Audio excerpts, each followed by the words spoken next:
आज की कथा एक ऐसे पुत्र की कथा है जिसने अपने पिता का वध कर दिया था। क्या यह धर्म बन सकता है? और यदि ऐसा हो जाए तो क्या स्वयं महादेव उस बालक के पक्ष में खड़े हो सकते हैं? आज की यह कथा सिर्फ एक कहानी नहीं है, यह भक्ति की सीमा, उन्माद की आग और शिव के न्याय की सबसे रहस्यमयी कथा है। यह कथा है चंडेश्वर की। एक साधारण बालक प्राचीन काल में ही छोटे से गांव में रहता था। उस बालक का नाम था चंड। उसका पिता क्रूर, कठोर और नास्तिक था, धर्म से घृणा करता था और भक्ति को कमजोरी समझता था। इसके विपरीत उसकी माँ सरल, शांत और महादेव की अनन्य भक्त थी। बालक चंड जब भी किसी शिवलिंग को देखता तो वहीं ठहर जाता, जैसे किसी पिछले जन्म का संबंध उसे भगवान की ओर खींच रहा हो। वह माँ से पूछता, माँ ये कौन है? माँ मुस्कुराकर कहती, ये मेरे महादेव हैं जो सबके हैं, पर वह कुछ समझ नहीं पाता। बालक चंड बड़ा होने लगा, लेकिन वह खेलता नहीं था, मित्र नहीं बनाता था। उसका पूरा संसार सिर्फ एक शिवलिंग था। वह नदी से जल लाता, पत्ते बिछाता, फूल चढ़ाता, कोई मंत्र नहीं, कोई विधि नहीं, बस घंटों ध्यान में बैठा रहता।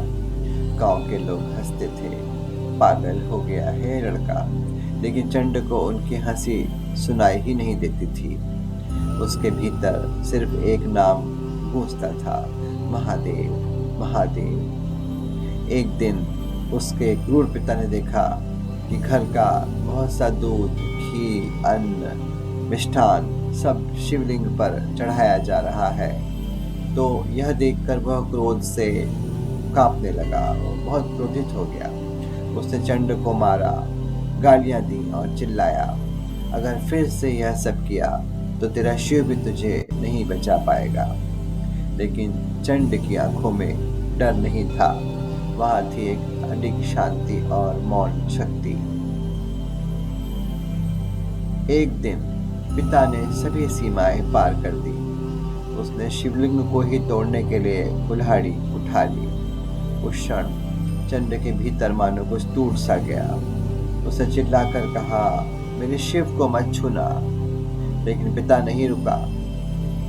जैसे ही कुल्हाड़ी शिवलिंग की ओर गई, चंड उन्माद में आ गया और जो हाथ में था उसी से उसने अपने पिता पर वार कर दिया।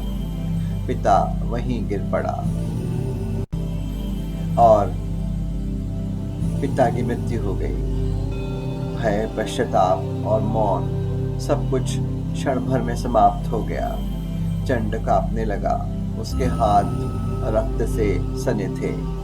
वह शिवलिंग के सामने गिर पड़ा, रोते हुए बोला, महादेव, मुझसे पाप हो गया है, मैंने अपने पिता को मार डाला है। उसने सिर पटक लिया और वह बार बार शिवलिंग से अपना सिर पटकने लगा। चारों ओर मौन था, भय था और पश्चाताप था और चंड का प्रलाप था। पीछे खड़ी होकर माता जी भी प्रलाप कर रही थी। तभी आकाश गूंज उठा और दिव्य प्रकाश पूरे स्थान पर फैल गया। स्वयं भगवान शिव प्रकट हुए। चंड डर से सिमट गया, लेकिन शिव ने करुण स्वर में कहा, डर मत चंड, तूने पिता का वध नहीं किया, तूने अधर्म को रोका है। चंड रो पड़ा, लेकिन प्रभु, हत्या तो हत्या है। शिव ने कहा, जिसने मुझे तोड़ना चाहा, जिसने भक्ति को कुचलना चाहा, जिसने वह पिता नहीं अधर्म था। और फिर शिव ने वह वाक्य कहा जो शिव महापुराण में अमर है, आज से तू मेरा गण है। शिव ने उसे अपना परम गण बनाया और उसे नाम दिया चंडेश्वर। आज भी कई शिव मंदिरों में चंडेश्वर की प्रतिमा शिव के पास होती है। पूजा के बाद शिव से पहले चंडेश्वर को नमन किया जाता है, क्योंकि वह भक्ति की सीमा पर खड़ा रक्षक है। और यही इस कथा का सत्य है।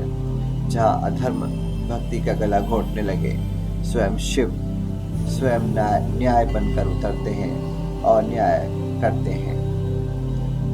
तो यह थी आज की कथा।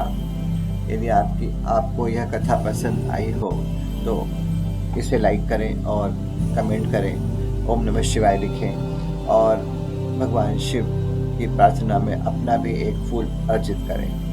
हमारे चैनल को सब्सक्राइब करें और ताकि हमें इससे प्रोत्साहन मिले। हमें यह भी कमेंट सेक्शन में बताएं कि आप किस प्रकार की कथाएं और सुनना चाहते हैं या उनके वीडियो देखना चाहते हैं, ताकि हम उस पर भी कंटेंट बनाकर यहाँ पे पोस्ट करें। धन्यवाद। ओम नमः शिवाय।